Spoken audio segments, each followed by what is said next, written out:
최근 미얀마 쿠데타와 민주화 운동이 이슈화되면서 과거 광주에서 일어난 5.18 민주화 운동과 연관성이 화두에 오르고 있습니다.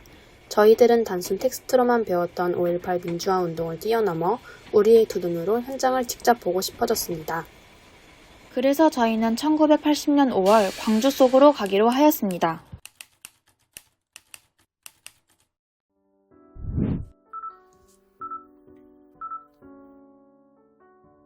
저희 답사의 첫 번째 장소는 전남대 정문입니다. 5.17 비상계엄 확대 조치에 의해 계엄군은 전남대를 점령하였고 학생들을 구금 및 구타하였습니다.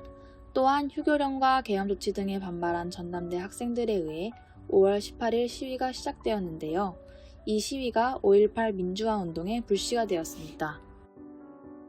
저희는 전남대 정문 옆에서 과거 전남대의 모습을 확인할 수 있었습니다. 현재의 모습은 많이 바뀌어 1980년 당시의 모습을 찾아보기는 어려웠습니다.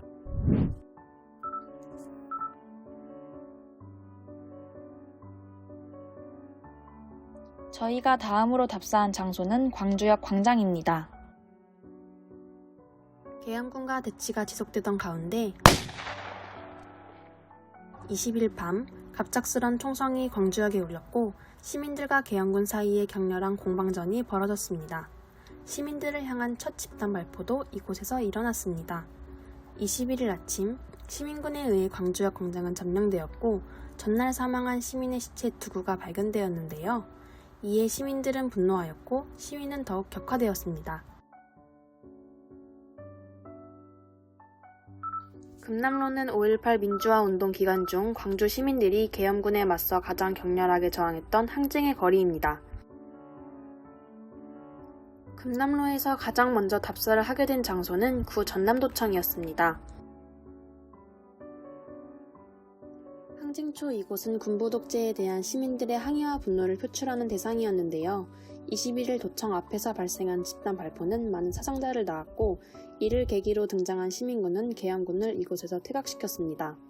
하지만 27일 마침내 시민군이 계엄군에게 진압되면서 구 전남도청은 최후의 항전지로 남게 되었습니다. 당시 구 전남도청은 복원 중에 있었고 노먼소프 특별전이 진행되고 있었습니다. 특별전의 사진과 영상을 통해 당시의 참상을 생생히 느낄 수 있었습니다. 다음 답사 장소는 전남도청 바로 앞에 위치한 5.18 민주광장이었습니다. 당시 광주 시민들은 광장에 위치한 분수대를 중심으로 각종 집회를 열어 신군부의 퇴진과 민주화를 촉구하였는데요. 5월 21일 계엄군 철수 이후에도 이곳은 지속적으로 집회의 중심지가 되었습니다. 그리고 현재 민주광장에 남아있는 시계탑에서 매일 오후 5시 18분에 임을 위한 행진곡을 울리며 5.18 민주화 운동을 기억하고 희생자들을 추모하고 있습니다.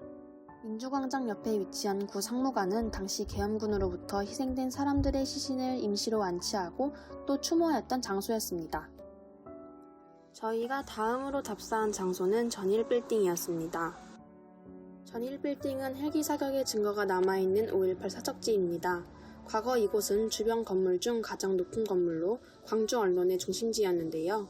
1980년 5월 27일 도청 진압작전 당시 시민군이 마지막까지 저항했던 건물 중 하나이기도 합니다. 전일빌딩 외벽과 10층 천장에서 245개의 탄환을 발견할 수 있었는데요. 이는 각도와 페인 모양 등을 종합해본 결과 계엄군이 M16 소총을 사용해 헬기 사격한 것으로 밝혀졌습니다. 전일빌딩은 훗날 발견된 이 탄환들을 잘 보존하여 5.18 민주화 운동 정신을 이어가고 있습니다.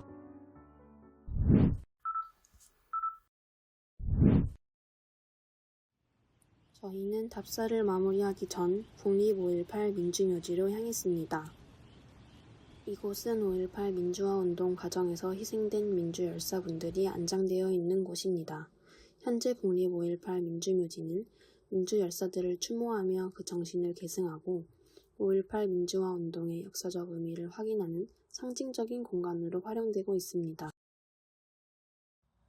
5.18 민주화 운동은 이후 한국에서 지속적으로 전개된 민주화 운동의 발판이 되었고 여전히 민주주의에 대한 열망은 계속되고 있습니다. 뿐만 아니라 어떤 나라에게는 좋은 선례가 되고 있습니다. 이번 광주 답사를 통해 민주주의를 수호하기 위해 많은 분들이 희생하셨음을 알게 되었습니다. 나아가 그분들의 희생이 헛되지 않도록 하려면 우리들의 지속적인 관심이 필요하다는 것 또한 깨닫게 되었습니다. 여러분들도 저희와 함께 그 지속적인 관심에 동참해 주시겠습니까?